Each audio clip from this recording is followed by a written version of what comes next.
But பாத்தீங்கன்னா சீமான்லாம் ரொம்ப அவரை பத்தி கொஞ்சம் பேசின மாதிரி நியூஸ்லாம் வந்துச்சு. அவரை தாக்கி தாக்கி தான் பேசுறாங்க. அதை நீங்க எப்படி பாக்குறீங்க? இப்ப தமிழகத்தை ஆண்டு கொண்டிருக்கும் முதல்வர் மு.க.ஸ்டாலின் அவர்களும் ஒரு சினிமா பிரபலம் தான். அவங்களோட பையன் துணை முதல்வரும் சினிமா பிரபலம் தான். முடியாதுல்ல.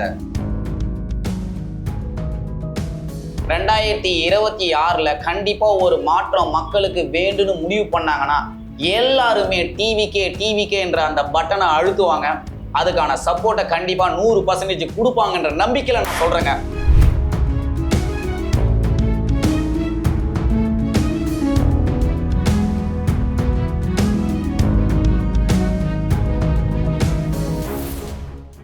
டிஎன் ஹெட்லைன்ஸ் யூடியூப் சேனல் நேயர்களுக்கு வணக்கம். இன்றைய நேர்காணலில் நம்முடன் இணைந்திருப்பவர் தமிழக வெற்றி கழகத்தின் சார்பாக வந்து பேச வருகை தந்திருக்கும் அருள். வாங்க அருள்.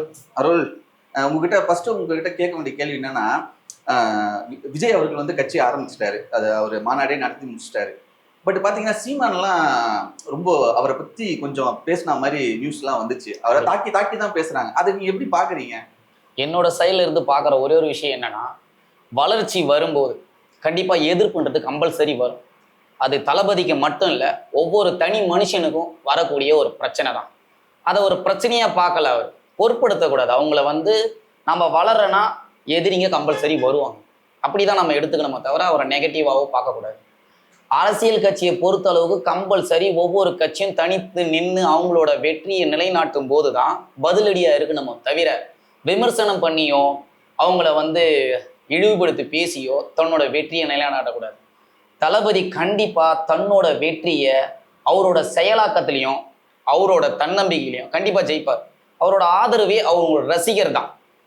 இப்ப டிவிகேல நான் இருக்கிறேன்னா இல்ல இப்போ பாத்தீங்கன்னா அவருடைய பிரதான எதிரி யாரும் சொல்றாருன்னா டிஎம்கே தான் சொல்றாரு. கண்டிப்பா. ஓகே, அதை எப்படி பாக்குறீங்க? அதை ஒரு விஷயம் மட்டும்தான், ஒவ்வொரு செயலுக்கும் ஒவ்வொரு முரண்பாடு கம்பல்சரி எதிர்ப்புன்றது வரும். அது எந்த வகையில வரும், எப்படி வரும்ன்றதெல்லாம் நம்ம வந்து கணிக்க முடியாது. அரசியல்ல வந்து எதிரியா ஒரு நபரை நினைக்கிறேன்னா, அதாவது பரம்பரை எதிரி கிடையாது. ஒரு போட்டின்றது கம்பல்சரி வேணும். போட்டியாளர் இருந்தால் தான் நம்ம ஜெயிக்கணுன்ற எண்ணம் வரும். அப்போ டிஎம்கே இல்லை, ஏடிஎம்கே இல்லை, எந்த கட்சியும் நம்ம போட்டியா நினைக்கணுமோ தவிர எதிரியா நினைக்கிறது வந்து அது வேற. போட்டி வேற, எதிரி வேற. நம்ம எதிரியா நினைச்சனா ஆல்ரெடி தமிழகத்துல ஏகப்பட்ட கட்சிகள் இருக்குது. கண்டிப்பா யூரியாக வரணும். மக்கள் வந்து ஒவ்வொரு தடவையும் ஒவ்வொரு புது விதத்தை எதிர்பார்ப்பு இருக்கும் இல்லையா, ஒவ்வொருத்தவங்களுக்கும் ஒவ்வொரு ஆசை இருக்கும் இல்லையா. அந்த மாதிரி தனிப்பட்ட விதமா நம்ம வாழ்ந்த இந்த ஜென்ரேஷன்ல, சின்ன வயசுல இருந்தே நடிப்புல ஆர்வத்தை காமிச்சாரு. நடிப்புல ஜெயிக்கவே மாட்டேன், நீலாம் தோத்துருவ, இந்த மூஞ்சிலாம் எவன் காசு கொடுத்து பார்க்கறேன் அப்படின்னு சொல்லிட்டு விமர்சனத்தை கடந்து இன்னைக்கு நம்பர் 1 பொசிஷன்ல அவரோட அந்த திரைத்துறையில சாதனையாளரா வந்திருக்காரு. அப்ப சினிமா துறையிலையும் அவருக்கு எதிர்ப்புகள் நிறைய கிளம்புச்சு, ஆரம்ப காலத்துல இருந்து இந்த வரைக்கும். இப்ப நம்பர் 1 பொசிஷன் வந்துட்டார் இல்லைங்களா. ஏன் இதை விட்டுட்டு ஒரு கட்சி ஆரம்பிக்கணும் அப்படின்னா, தன்னால பயனடைஞ்ச மக்களுக்கு ஏதாவது செய்யணும்னா அதுக்கு பவர் கம்பல்சரி வேணும். அந்த பவர் அது நானா இருந்தா நல்லா இருக்குன்னு அவர் யோசிச்சிருக்கலாம், இல்லை ஒரு தனிப்பட்ட ஒரு ஆசையாக கூட இருக்கலாம்.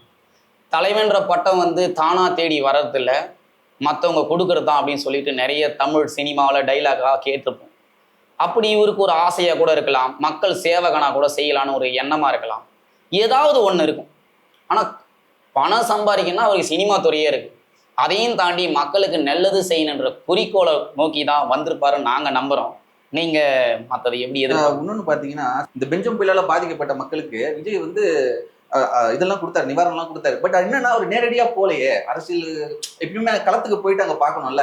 அவர் ஏன் பஸ்ஸை வச்சு கூப்பிட்டு வந்துட்டு அவர் மண்டபத்துல வச்சு கொடுக்குறாரு? நல்ல கருத்துங்க, வரவேற்கக்கூடிய கருத்து தான். ஒவ்வொரு இடத்தையும் தேடி போக ஆரம்பிச்சனா, இவர் ஆல்ரெடி வந்து சினிமா பிரபலம், இவரை பார்க்கணும்னு சொல்லிட்டு அந்த ஏரியாவை நோக்கி போனாங்கன்னா நெரிசல் அதிகமாகும், கூட்டம் குவிந்துடும். ஏற்கனவே மக்கள் பாதிக்கப்பட்டு கஷ்டத்துல இருக்கிற மக்களை இவரோட பிரபலம் அங்க போக ஆரம்பிச்சதுன்னா இவரை தேடி வர ஜனங்க அதிகரிக்க ஆரம்பிச்சிடும். அப்ப கூட்டம் குவிய ஆரம்பிச்சுன்னா சேவை செய்யறது தடைப்படும். அப்படி யோசிச்சிருக்கலாமே தவிர இவர் நேரில் போய் தான் செய்யணும் அப்படின்றது இல்லை. எந்த வேலையும் எங்க இருந்து செஞ்சாலும் தவறு கிடையாது. செய்ய வேண்டியது கரெக்டாக மக்களுக்கு போய் சேரணும்னு நினைச்சிருக்கலாம். அதுக்காக அவர் மறைஞ்சிருந்து பண்ணியிருக்கலாம். இன்னொன்னு என்னன்னா 2026 டார்கெட்டா வச்சிருக்கிறாரு. கண்டிப்பா. பட் நிறைய பேர் சினிமா பிரபலம் அதை வச்சு அரசியலுக்கு நிறைய பேர் வந்திருக்கிறாங்க. ஆனா பெருசா யாரும் இதான மாதிரி தெரியல. இது எப்படி அவருக்கு கை கொடுக்கும்னு நினைக்கிறீங்களா? அந்த பிரபலத்தை வச்சே வராரு, அது எப்படி? எம்ஜிஆர் ஐயா ஆரம்பிக்கும் போதும் அடுத்தது அவங்கள தொடர்ந்து வந்து ஜெயலலிதா அம்மாவும் சினிமா பிரபலம் தான். இப்ப தமிழகத்தை ஆண்டு கொண்டிருக்கும் முதல்வர் மு.க. ஸ்டாலின் அவர்களும் ஒரு சினிமா பிரபலம் தான்.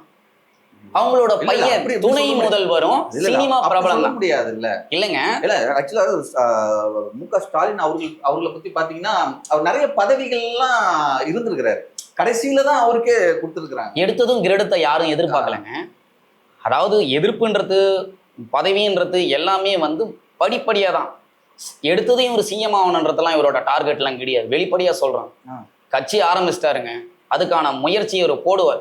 100% வெற்றியா இருந்தாலும் தோல்வியா இருந்தாலும் என் தலைமை ஏத்துக்கிற மனப்பான்மை கொண்டதுனால தான் எதையும் கடந்து போய் வந்துன்னு இருக்காரு. 26க்கான போக்கஸை தான் ஸ்டெப் பை ஸ்டெப்பா கொண்டு வர்றாரு. அந்த ஸ்டெப் பை ஸ்டெப்பா எடுக்கும் போதே எதிர்ப்புகள்ன்றது ஒரு பக்கமா வந்து கிளம்பினே இருக்கு. செல்லு புத்துல இருந்து வர ஈசல் மாதிரி மூளைக்கு ஒருத்தவங்களா வந்து எதிர்ப்புகள் தெரிவிச்சுன்னு தான் இருக்காங்க. இது ஏத்துக்கிறதா ஏத்துக்க கூடியாதுன்றத உட்காந்து யோசிக்கிற இடத்துல எங்க தலைவன் கண்டிப்பா உட்காந்து அனலைஸ்மெண்ட் பண்ணுவார். எங்களையே அனலைஸ்மெண்ட் பண்ணி தீர்க்கமான முடிவு எடுன்னு சொல்ற நபரு கண்டிப்பா நல்ல முடிவு தான் எடுப்பார். விமர்சனங்களை பண்றவங்களை கண்டுக்காம நதி எப்படி தன்னோட வேலையை பார்த்துன்னு ஓடிட்டே இருக்கோ, அவரு சொன்ன அதே குட்டி ஸ்டோரி தான். அந்த மாதிரி என் தலைவன் எத்தனை தடை வந்தாலும் அதை கண்டும் காணாத மாதிரி ஓடிக்கிட்டே கண்டிப்பா ஜெயிப்பாருங்க. இலக்கை நோக்கி போய் அடைவாருங்க. நான் நம்புறேன் 2026 கண்டிப்பா ஒரு மாற்றம் மக்களுக்கு வேண்டுன்னு முடிவு பண்ணாங்கன்னா எல்லாருமே டிவிகே என்ற அந்த பட்டனை அழுத்துவாங்க. அதுக்கான சப்போர்ட்டை கண்டிப்பா 100% கொடுப்பாங்கன்ற நம்பிக்கையில நான் சொல்றேங்க. கண்டிப்பா ஜெயிப்பாரு. இப்ப பாத்தீங்கன்னா உங்க டிவிகே கட்சியில சேர்றதுக்கு ஆப் எல்லாம் கொடுத்துருந்தாங்க, பார்த்திருந்தோம். பட் அதை தவிர்த்து அதெல்லாம் சில சர்வர் ஏதோ எரர்லாம் சொல்லிட்டாங்க, அதெல்லாம் முடியல. அது எப்படி உங்க கட்சியில இருக்கு ப்ராசஸ் நடக்குது? ஆரம்ப காலத்துல ஆப் மூலயமா இது வரைக்கும் நடத்தப்பட்ட அரசியல் கட்சியிலேயே புதுவித மாற்றமா, அதாவது இப்பத்தி ஜென்ரேஷனுக்கு ஏத்த மாதிரி எளிமையான முறையில ஒரு ஆப் மூலயமா வந்து. ஆனா அது சர்வர் டவுன் ஆச்சு, எல்லாரையும் பண்ண முடியலன்னு சொல்லி. என்னன்னு பாத்தீங்கன்னா இப்ப சிம்பிளா சொல்லணும்னா நம்ம செல்போன் யூஸ் பண்றோம், நெட்வொர்க் இருக்கு.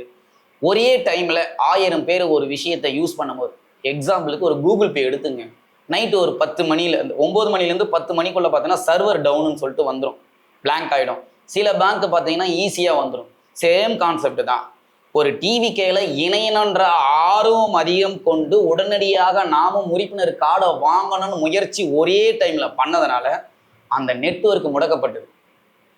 அதே மாதிரி இப்போ ஆண்டு கொண்டிருக்கும் இனி ஆளப்போக இருக்கிற நிறைய பேரோட எதிர்ப்பும் தவறுன்னு சொல்லி வச்சாங்க. ஏன்னா இவங்கெல்லாம் கேம்ப் போட்டு ஆதார் கார்டு கொண்டு வா, இதுக்கு முன்னாடி இருந்த இது எங்க அப்படின்னு எதிர்பார்ப்பெல்லாம் கேள்வி கேட்டு நீ யாரு, கருப்பா சிவப்பா ஜாதியா நெட்டையா குட்டையா எதுவுமே எதிர்பார்ப்பு இல்லாம நேரடியா நீ வந்து ஐடி கார்டு வாங்கலான்ற ஒரு புதுவித மாற்றத்தை அரசியல்ல கொண்டு வந்துருக்காருன்னா அது தளபதியை தான் பெருமையா சேரும்.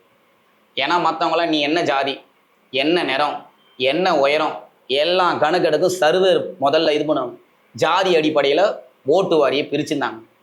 ஆனால் இவருக்கு எந்த மதமும் தேவையில்ல, எந்த ஜாதியும் தேவையில்ல, எந்த ஒரு இதுவும் தேவையில்ல.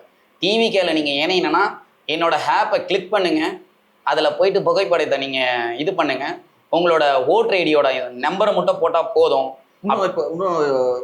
இருக்கு. அதை செயல்முறைப்படுத்துறதுக்கான சாத்தியக்கூறுகள் சில தடைகள் விதிச்சிருக்காங்க. அதுக்கான மாற்று வழி கண்டிப்பாக கொண்டு வருவோம்.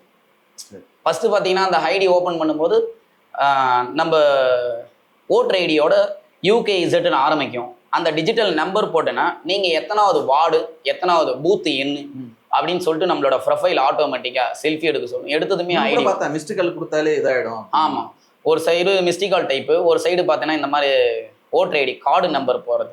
இந்த மாடல் தான் கொடுத்தாங்க. அது மிகப்பெரிய ஒரு வரவேற்பு கொடுத்தது, புதுவித மாற்றம். அதான் அரசியலில் புது மாற்றன்றது அப்போ வெறும் வார்த்தையாக மட்டும் சொல்லிடக்கூடாது இல்லையா? அதனால ஆப் மூலயமா அவர் ட்ரை பண்ணிடலாம். இப்போ டிஜிட்டல் இந்தியாவுக்கு ஏற்ற மாதிரி இப்போ முன்ன வந்து பார்த்தீங்கன்னா பணம் வந்து செல்லாதுன்னு திடீர்னு அறிவிச்சாங்க. நம்ம அதை ஏற்றுக்கணும்ல. அந்த மாதிரி காலப்போக்கில் இந்த டிஜிட்டல் அதாவது டிஜிட்டலில் வந்து உறுப்பினர் சேர்க்கையை வந்து எல்லாரும் ஏற்றுப்பாங்க. இதுதான் யதார்த்த உண்மையை தவிர இப்போ ஒன்றா வரவேற்கும் போது கஷ்டமாக தெரியும். கொஞ்சம் கொஞ்சமா பழக பழக எல்லாமே போயிடும். நேரம் கொடுத்து இந்த நேர்காணலுக்கு வந்தமைக்கு நன்றி. நன்றி.